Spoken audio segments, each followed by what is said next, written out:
Hi Gemini! Welcome po sa ating channel.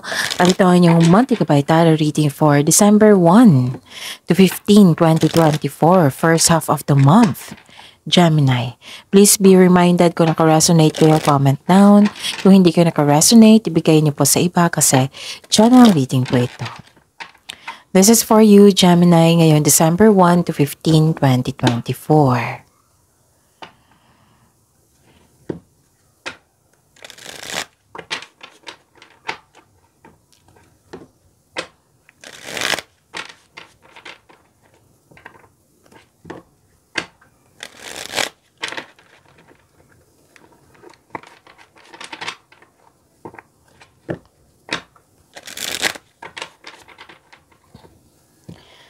Para po ito sa inyo, Gemini, December 1 to 15, 2024.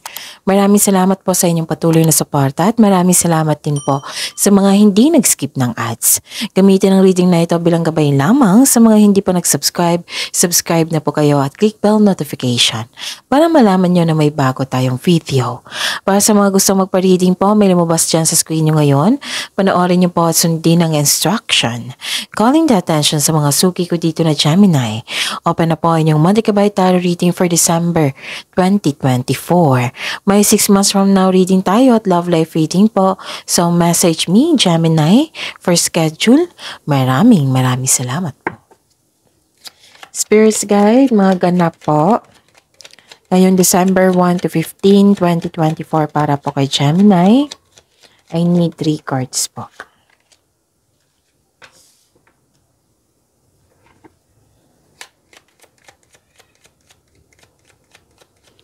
Gemini.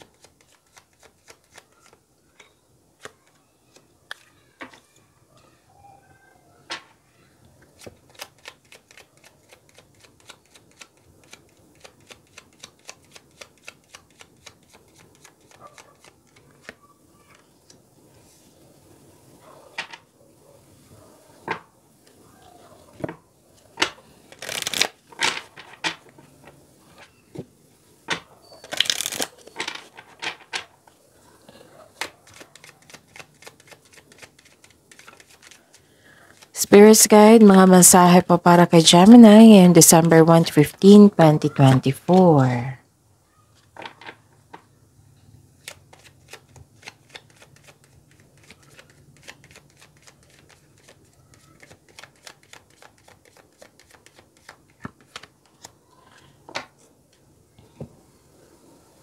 Okay.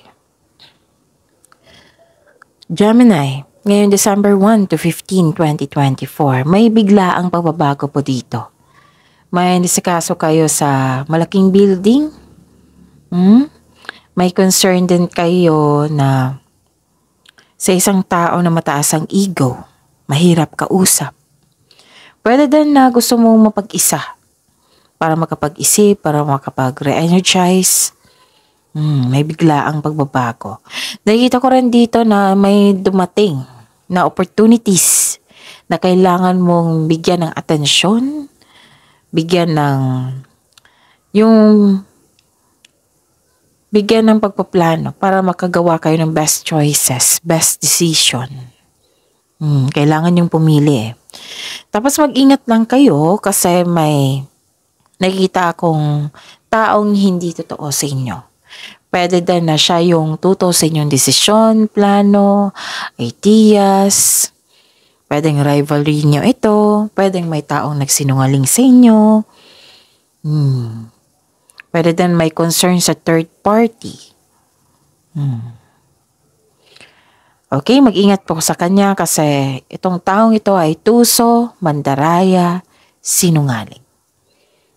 Kung gusto niyo malaman kung sino po ito, mag-ask po kayo sa inyong intuition. Sa mga hindi pa alam kung paano mag-connect sa inyong intuition, i-search niyo po sa Google kasi maraming paraan yan. Okay? Ang mensahe po. Okay, mag-pay attention po daw kayo sa isang mensahe. Ipapadaan ito sa inyong intuition. So, connect kayo sa inyong intuition ha, kasi dalawang card na nagsabi dito na kailangan nyong makinig sa inyong intuition. Pay attention, a powerful message is being communicated to you now. Okay? And let go of convention and follow your own unique path. Okay? Kasi may nakita kong nagtutol eh. So, follow your heart. Importante kayo ang mag-decide kasi buhay niyo po iyan. Okay? Yun. Spirits guide na po yung energy ni Gemini ngayong December 1 to 15, 2024.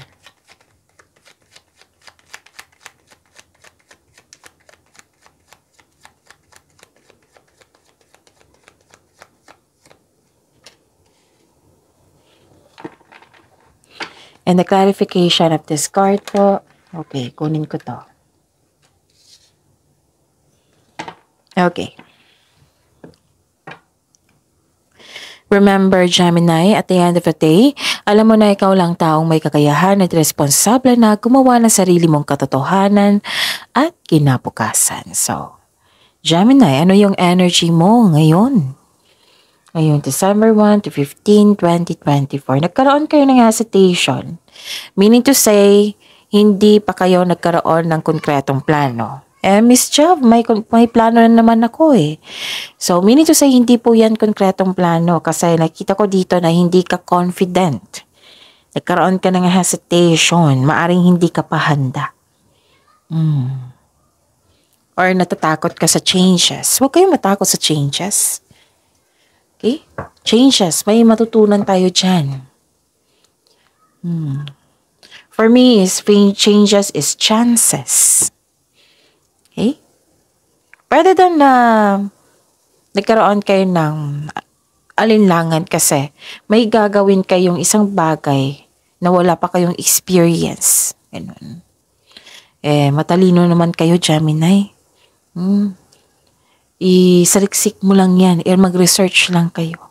Magtanong din. Walang masamang magtanong. Tapos, wag nyo daw madaliin na maggumawa ng desisyon. Kasi some of you, nakikita ko dito, nagkaroon ng unwise decision or hindi makagawa ng desisyon. Marami tong marami tong dahilan. Yung taong mahilig magmanipula na may masamang intention sa inyo, pwedeng tutos talaga siya sa iyo na lumabas sa inyong oracle card at lumabas din sa tarot card nyo. So, balik muna tayo sa inyong plano. Siguraduhin yan konkretong plano. Gather factual information, experiences sa ibang tao. Makatulong din yan. One at a time, wag nyong i-rush. Pero don't hesitate too long, syempre. Kasi opportunity yan eh, kahit baka mawala yan. So, move forward. Kasi sa labas ng comfort zone, may success. Walang success sa comfort zone. I know, comfort yan. Pero sa labas ng comfort zone, maraming trabaho. Marami kang matutunan yan. Andyan po yung success. Diyan tayo magiging matatag. Nagkaroon kasi kayo ng hesitation to step out sa inyong comfort zone. Nagkaroon ng alinlangan to move forward. Or natatakot ka sa challenges na ma-encounter nyo. Alam nyo naman na challenges dyan tayo magiging matatag, maging matured. Diba? Marami tayong matutunan dyan. Yung iba dito na may plano na pero mamaya na. Ganun. So, that's your choice. Pero kung opportunities ito, baka mawala kasi. So, pag-isipan ng mabuti. Kung karapat dapat bang mamaya na. Okay? Yun. Actually, this is new journey. New journey. Malaking adjustment yan. Pero, kayo, Gemini, na marunong kayong mag-adapt. Mabilis kayong mag-adapt kasi matalino kayo. And very observer. Nakikita ko naman dito na may potential kung bibigyan mo siya ng acceptance. May potential na magiging successful. Basta focus lang kayo. Pagbalanse. And nakikita ko rin dito na this is choices, future plan. May nakikita rin akong partnership dito.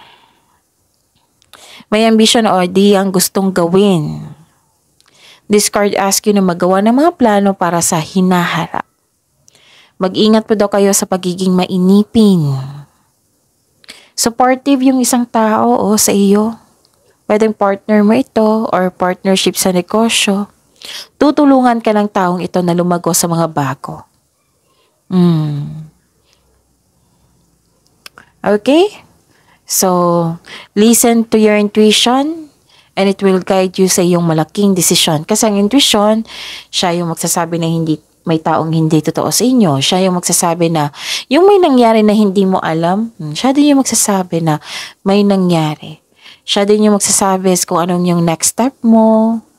Siya ang magtuturo sa right path patungo sa success.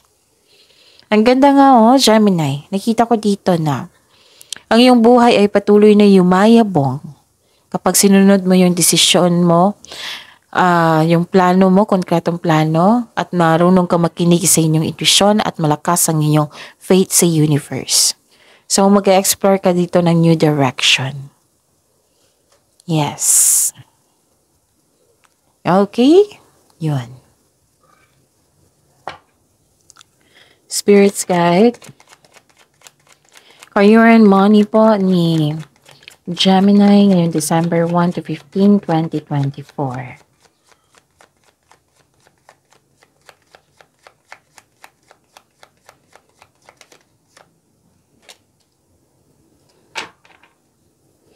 And the clarification of this card po.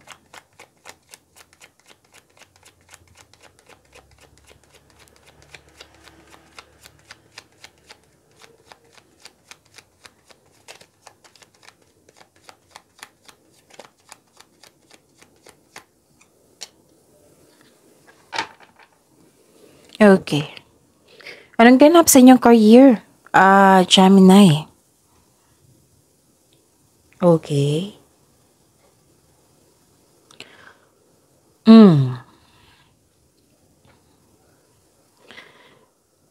Parang dito, may sinabi kasi ang card nyo dito na inaabuso yung kabaitan mo. So, babala sa palaging masyadong mabait. Oo, ilimit mo na lang yung self mo sa taong inaabuso ka. It might be tinag-take advantage to sa'yo. At saka, you're earning money as a teacher, some of you. This is also means na ang ilan sa inyo gustong bumalik sa pag-aaral. Magpa-enroll sa school, sa isang kurso, sa isang pwede din na seminar, ganun.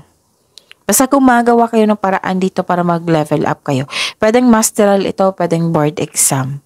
Para magkaroon ng traditional career path or moving up to the ladder of success. Okay? And yun. Posibleng may tradisyon na masusunod.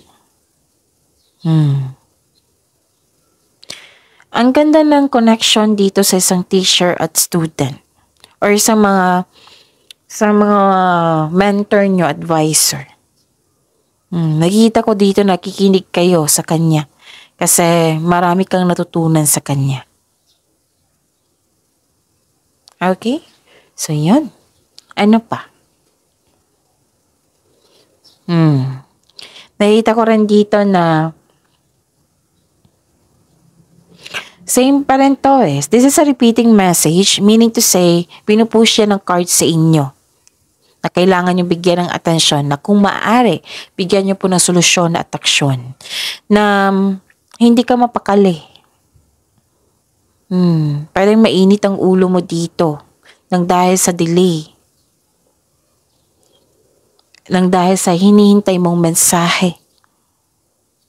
Pwede din disconnection sa isang tao kasi may taong abuso dito. Nang-aabuso sa'yo. nag-take advantage sa'yo.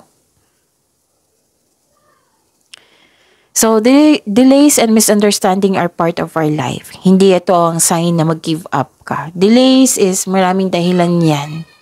Okay? Maraming dahilan yan na maaring tinetest yung patience nyo, maaring may gustong iparealize sa iyo ang universe para pagdating ng delay na iyon, magamit mo sa tama.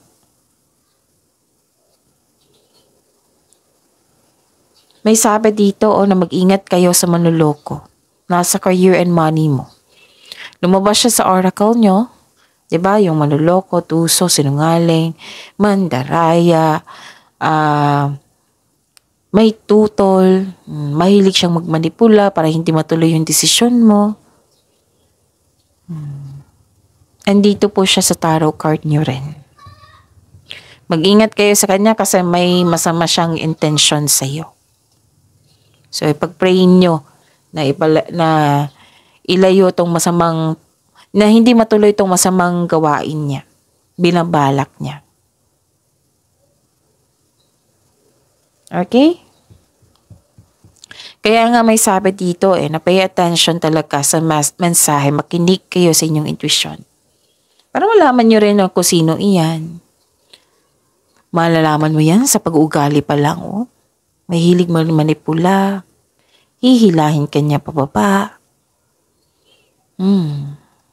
Marahil nakikita ka niya na mas umaangat ka kaysa kanya. Na nagkaroon siya ng insecurity. It might be it might be. Kasi nakita ko dito na tutol talaga siya. Na may masama siyang intention sa iyo. So let go mo na daw yung mga sabi-sabi dyan. Follow mo daw yung sinasabi ng inyong intuition, ng inyong sarili. Believe in yourself, of course. Okay? Tapos, pagsikapan nyo na hindi maging mainit yung ulo nyo. Lalo na kung pag nagkaroon ng delay, ilawain natin. Kailangan kasi ng mahabang pasensya niyan, paghintay. Make yourself busy para hindi kayo mainip. Okay?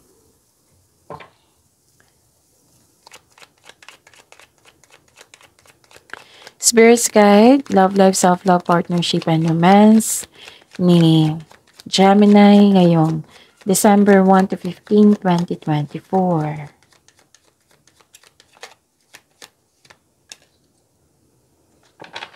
Clarification of this card po.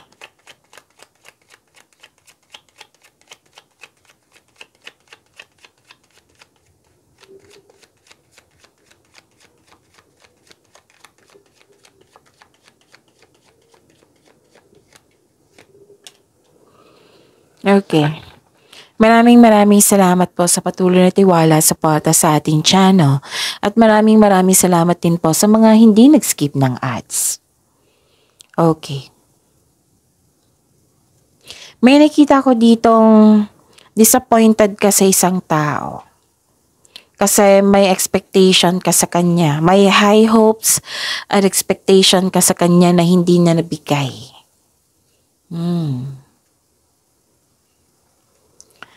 Tapos, pwedeng nag-promise ito sa'yo na na-disappoint ka sa kanya. Pwedeng may tao, lumabas din ito sa oracle nyo. Okay. Pwedeng may tao na biglang nagbago. For example, yung treatment. Bigla siyang nagbago. Kung dati, buang buti-buti niya sa'yo, ngayon, salbahe na. Oo, or yun. Mag-ingat kayo sa kanya. Okay? Much better na kilala nyo talaga yung tunay na ugali niya. Para magiging on guard kayo. Lumabas pala siya dito sa oracle nyo. Kaya mag-ingat kayo sa kanya. Tapos, may tao rin dito na hiningan mo ng tulong, pero tinanggihan ka kaagad. Hindi siya handang magbigay ng tulong. Para hindi na kayo ma-disappoint kasi. Okay. Para hindi kayo ma-disappoint, intindihin niyo na lang, baka kailangan din niya ng tulong. Baka hindi siya mahilig magbigay ng tulong. May tao talagang ganyan. Kung concern ka sa kanya, ipag-pray mo siya.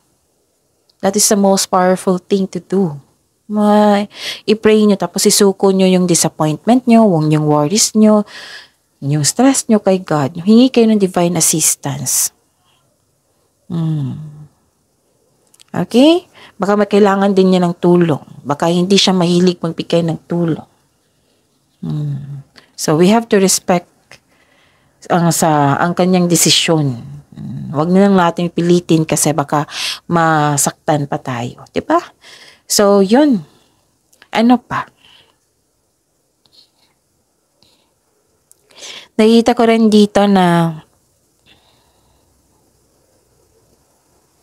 nagkaroon kayo ng lack of self-confidence. Ang sabi kasi ng card dito, advice ng card, it's time to step out sa comfort zone mo if you're serious about your growth. Okay? Marami kayong gawain, busy nga kayo. Busy kayo, marami kayong iniisip.